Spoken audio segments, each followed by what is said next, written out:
Volvemos después de un poco de musiquita así contenta, alegre, levantadora. Y vamos a continuar con la entrevista que le estuvimos haciendo a Miguel Maceo.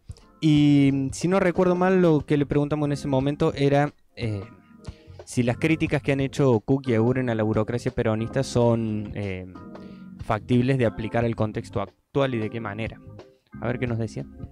Alicia fue tal vez ella nunca se autodefinió como feminista, pero lo fue en un sentido práctico desde muy joven, ¿no? Porque además le tocó actuar, eh, de asumir además protagonismo en ámbitos machistas, marcadamente machistas, pero además de ser una feminista práctica, digamos, ¿no? Fue una feminista, si se quiere, también teórica, no fue ajena a- a- al desarrollo del movimiento feminista en Europa y en los Estados Unidos. Este, Su feminismo práctico tiene que ver con ejercer formas de mando en algún momento de su vida, este, e incluso, digamos, ofrecer modelos, ¿no? de mando femenino en determinadas circunstancias. Pero bueno, después uno se pone a hilar fino y ve que Alicia, por ejemplo, en los años 70 participaba de un grupo de mujeres en donde estaba la científica Otilia Weinstock, ¿no? Creo que era médica, eh, y que luego se dedicó a la filosofía de la ciencia. este, Graciela Scolamieri, una médica obstetra, la escritora Tununa Mercado, en fin, mujeres que ya en la década del 70, por ejemplo, planteaban el tema del aborto, ¿no? Estamos hablando del año 74, por ejemplo, y Alicia era parte de ese grupo, ¿no? Una especie de gineceo ahí virtuoso que anticipó temáticas, ¿no? Planteó temas que en esos años no eran comunes, y después, bueno, revisando agendas de Alicia aparecen direcciones de figuras del feminismo europeo, ¿no? En fin, digo, hay vínculos de Alicia con, con el feminismo más avanzado de su época, ¿no? Esto tiene más que ver con contactos, con figuras del feminismo, con lecturas, bueno, sus encuentros con Simone de Beauvoir, por ejemplo, en Cuba o en París. Pero al margen, ¿no? De ese feminismo más, si se quiere, más teórico. eh, Toda la vida de Alicia, ¿no? Un ejercicio de feminismo práctico. Básicamente porque fue una mujer militante que ejerció formas de liderazgo y que ocupó posiciones y que muchas veces para ocupar esas posiciones tuvo que enfrentarse al machismo de su tiempo, ¿no? Ya en la década del 40, en la década del 50, en la década del 60, en la década del 70, eh, siempre. O sea que sin duda, ¿no? Es una figura precursora del feminismo en la Argentina. En algún sentido, es la mujer que mejor expresa, si se quiere, la idea de la revolución en la década del 60 y en la década del 70, ¿no?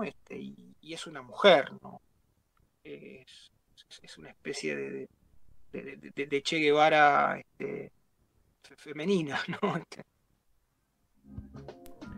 Fe de ratas, lo que le habíamos preguntado en ese momento a Miguel Maceo era, entendiendo que la militancia de Alicia Guren se constituye como una militancia feminista, ¿qué aspectos de esa lucha podemos considerar importante extraer hoy en día para pensar una formación revolucionaria desde el feminismo? Bueno, nos comentaba ahí un poco lo que pensaba Miguel desentrañando la vida de Alicia Guren, y me parece importante y bueno recalcar de cómo tal vez ella no ha reconocido como textualmente o en sus diálogos, en su pensamiento, una participación o toda una lógica, una postura feminista, pero sí lo había hecho desde la praxis. Nos comentaba, bueno, su articulación con diferentes mujeres de la lucha y ya pensando en cosas que incluso hoy en día tenemos que seguir debatiendo, ¿no? Estamos hablando de que está, insisto en esto, en el 70 y en el 50, 55, estaban llevando a cabo ya encuentros, o en el 74, como mencionó él, para pensar en el aborto, para pensar en los derechos de las mujeres en nuestra sociedad. Y más temprano leíamos en una de las noticias que en Villanueva metieron presa a una mujer por haber tenido un aborto espontáneo, algo que es legal hoy en día en nuestro país, y que esta persona hace 13 años que está en cana. Digamos, yo tengo 28, la mitad de mi vida la hubiera pasado en cana. Y bueno, como las mujeres negras y pobres y marginadas siguen sufriendo el ataque, digamos, de los grupos dominantes y de todo el poder judicial, avalado por el eh, poder eclesiástico, me dicen ahí, pues también, digamos. Bueno, son cuestiones que personas como Alicia Eguren ya lo estaban planteando, ya lo veían, y la forma de afrontarlo fue poniéndole el cuerpo y haciéndole frente a eso. Alicia Eguren ha sido secuestrada en Buenos Aires, luego de que mucha gente le dijo, andate porque te están buscando, y ella no pudo irse, digamos, estuvo acá como... No podía dejar la lucha y siguió haciendo frente a eso. Así fue secuestrada, fue torturada y fue tirada en uno de los vuelos de la muerte por la dictadura militar aquí en Argentina de los 70. En el 77 la asesinan. Pero me pareció como interesante e importante recalcar la lucha feminista que había tenido Alicia en ese momento. Le hicimos la pregunta del programa a Miguel también, por supuesto, y le preguntamos si él cree o si a él le parece que el peronismo es un movimiento revolucionario y por qué, y esto fue lo que nos decía. Mira, yo lo que, a ver, si no sé si respondo, pero lo que podría responder eh, es que en el peronismo todavía habitan algunas subjetividades que se plantean cambios de fondo, cambios radicales. O sea que desde el peronismo, ¿no? Desde el peronismo plantean la posibilidad de un cambio más radical, más de fondo. Es eso, digo, habitan subjetividades, que no es lo mismo decir que el peronismo, ¿no? Como, o sea, desde el punto de vista institucional, ¿no? Como desde el punto de vista de las organizaciones políticas del peronismo, ahí me parece que es mucho más difícil decir que esa posibilidad está latente, ¿no? Digo, más bien sería lo contrario. Este, ahora, planteado así, ¿no? Planteado que, bueno, que todavía en el peronismo existen subjetividades que creen que es factible, ¿no? No factible, sino que además es deseable un cambio radical.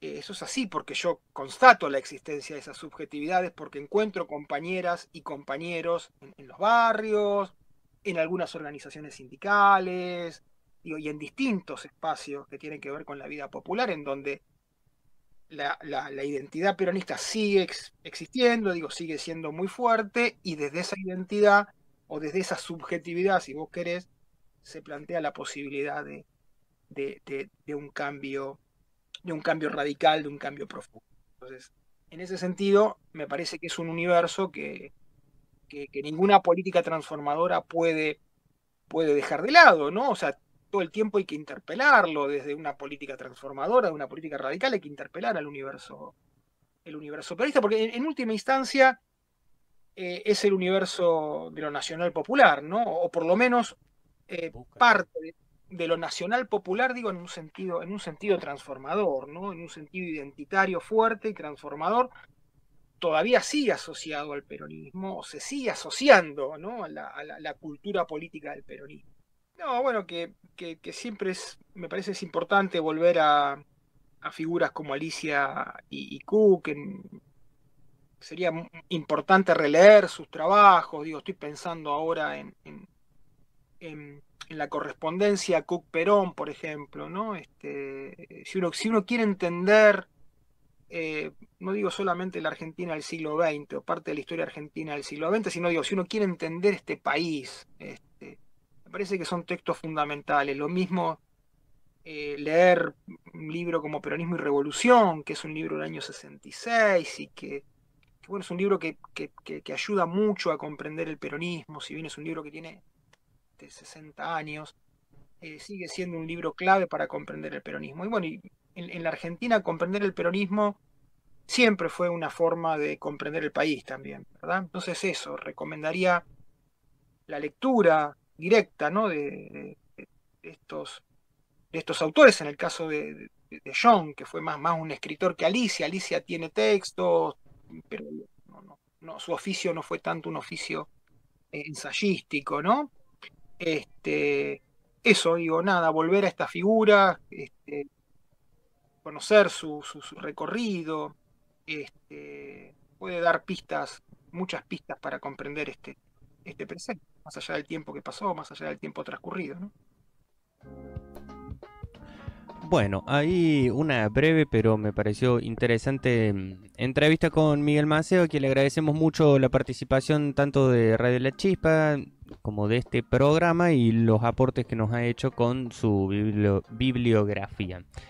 Ya... Perdón, yo solo quería decir que me parece muy interesante esto que dice de que hoy en el peronismo habitan subjetividades que piensan que, o sea, que quieren y que actúan en función de transformar ciertas estructuras o hacer transformaciones de fondo, no con ánimos de agitar al peronismo, o bueno, hay una costumbre muy argentina que es de hablar políticamente desde la chicana, pero esa caracteriza más al peronismo que a otras.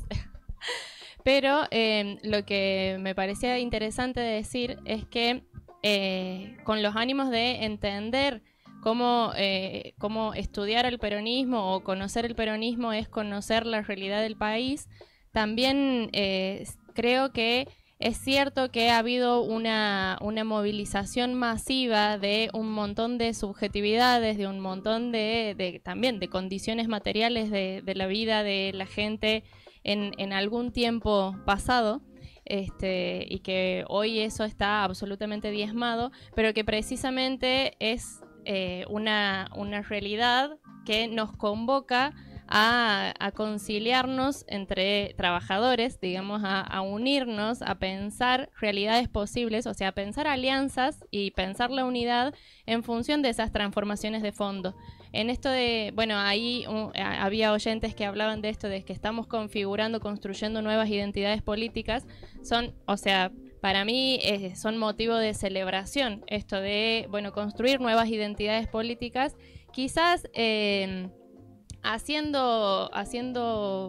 bueno, reconociendo la impronta que el peronismo como movimiento social tuvo históricamente en la Argentina, no negando nuestro pasado, no negando esas memorias que todavía están en el pueblo, pero sí también haciendo un acto de distanciamiento y de reconocimiento de cuáles son las políticas formales, institucionalizadas, que el peronismo en la historia ha contribuido a enquistar en, bueno, la política argentina como la conocemos hoy. O sea, me parece que es un momento para convidar a revolucionarlo todo desde esas subjetividades peronistas y no peronistas, construyendo nuevas identidades políticas y construyendo nuevos espacios que trasciendan la mirada exclusivamente peronista, si se quiere.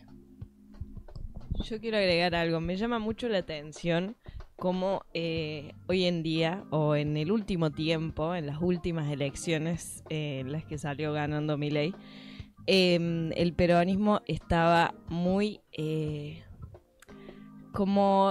ansioso por poder encajar en esta nueva era derechosa, digamos. Y me parece que puede ser que hoy en día haya espacios que estén pensando estas cosas, en revolucionarlo todo y toda la cuestión, pero a la vez creo que sigue siendo el famoso engaño que han vivido muchas personas peronistas revolucionarias, que luego, bueno, les dan vuelta a la cara. Y hoy en día, bueno, podemos verlo, no hay mucha revolución, solo hay intentos por mantener el poder que ya tenían y que, bueno, están tratando de arañar las paredes para sostenerlo. Así que, bueno, esa es mi humilde opinión.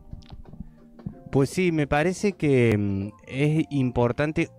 Yo creo que para comprender el hecho argentino, digamos, de la política, no podemos dejar de lado la militancia peronista, pues porque como lo venimos viendo desde el 46 hasta este tiempo, son 80 años, digamos, en los cuales gran parte de la sociedad se ha sentido identificada con el movimiento y de esa forma, para un lado y para el otro, como bien lo ha planteado, digamos, bueno, todo lo que venimos hablando y demás, de esa forma ha habido representatividad que hoy en día creo que es algo que necesitamos como pueblo en general, digamos. El avance de las derechas es indudable y el avance de ciertas lógicas a lo largo del tiempo y de la mantención de privilegios y de el no querer fomentar la organización de los pueblos por parte de los espacios sindicales es un fenómeno que venimos viendo a lo largo de los años. Pero a mí lo que me ha disparado un poco al conocer a Cook en principio, y de ahí desemboqué un poco en Alicia, es el pensar que necesitamos hoy en día, a mi parecer, un espacio para encontrar estas diferencias políticas y que las podamos trabajar, digamos, ¿no? Creo que estas dos personas lo han sabido hacer muy bien, ¿no? O sea, siendo guerrilleros en Cuba, volver hasta acá y seguir militando y seguir abocándose a la militancia política, partidaria, práctica, digamos, en la sociedad argentina, es un fenómeno que creo que hoy en día necesitamos cuestionarnos y necesitamos encontrar los espacios para poder debatir eso en conjunto. Como para cerrar un poco el segmento, tenía 2 o 3 citas de acá de Cook que me parece que reflejan un poco el pensamiento que por lo menos yo adopto y con el cual concuerdo y que me dejaron pensando ahí un poco. Una dice que Cook creía que debían ser las masas peronistas la vanguardia de la revolución justicialista, que el peronismo debía ser revolucionario, si no, no es nada. Por esto se diferenció de Perón. Cook creía que el peronismo debía ser revolucionario basándose en sus masas y Perón, en cambio, vio a las masas como un factor de presión más que como un factor de poder. De ahí la imposibilidad que tuvo en su regreso del exilio de conciliar todas las internas peronistas. Bueno, son cuestiones que venimos viendo hasta el día de hoy, digamos. También lo decía Perón en su momento, o sea, peronistas los hay de aquí y de allá, digamos, hay muchos. Bueno, yo creo que conciliar entre ellos no va a ser posible de una manera tácita, digamos, así como que no va a ser posible, al igual que Cook. Por eso es que creo que la respuesta viene de las masas, digamos, y que los líderes arriba no van a ser los que determinen y planteen, o mejor dicho, son los que están determinando y planteando las normas de juego y el accionar de la sociedad toda. Yo creo que eso lo tenemos que virar para que las masas efectivamente seamos las que planteemos las normas de juego y el destino y los intereses que efectivamente priorizamos y consideramos que valen la pena en la sociedad. Porque yo creo que hay una diferencia muy grande y que me parece que con esas masas hay más acuerdo que con los sectores dirigentes, digamos, ¿no? Y tengo una más que dice: el pacto social que busca el gobierno es una utopía, porque la lucha de clases no es un fenómeno que dependa de la voluntad de los jerarcas, aunque estos, con acuerdos de ese tipo, pueden sabotear la acción de las masas trabajadoras. Que creo que es un poco lo que comentaba Lacan de recién. Justamente las personas que están al poder hoy en día, los que vemos en la boleta y demás, son los que terminan determinando el futuro o los intereses que se ponen en juego en las discusiones políticas y no así las masas. Este es un hecho que sobre el cual Cook trabaja mucho, tiene mucho escrito y es un hecho que él se lo plantea mucho a Perón, o sea, disciernen en eso en su correspondencia bastante y que es lo que los ha separado en su momento. Pero me parece que es importante retomar este pensamiento de que las masas debemos ser quienes conformemos efectivamente el pensamiento político, el pensamiento crítico y revolucionario de la sociedad y no dejar que nos pasen por encima justamente los líderes, las personas que ponen la cara ahí arriba, porque eso me parece que está desembocando cada vez en un hoyo más profundo del cual con el individualismo que estamos llevando a cabo hoy en día no estamos pudiendo salir de maneras democráticas. Y nada, dan ganas de hacer lo que han hecho en su momento estas personas, que fue agarrar las armas y empezar a buscar los medios para tomar ese poder. Creo que estamos para pasar a una musiquera más. Tenemos El pregón del heladero de Julián Venegas y de José Santucho desde la República de Rosario. Nos mandan este que es un tema de un disco muy bonito. Uy, no está. Hemos tenido un error. Pongamos los hilos y continuamos con ese. Bueno, se escuchan la música de Ambulantes luego.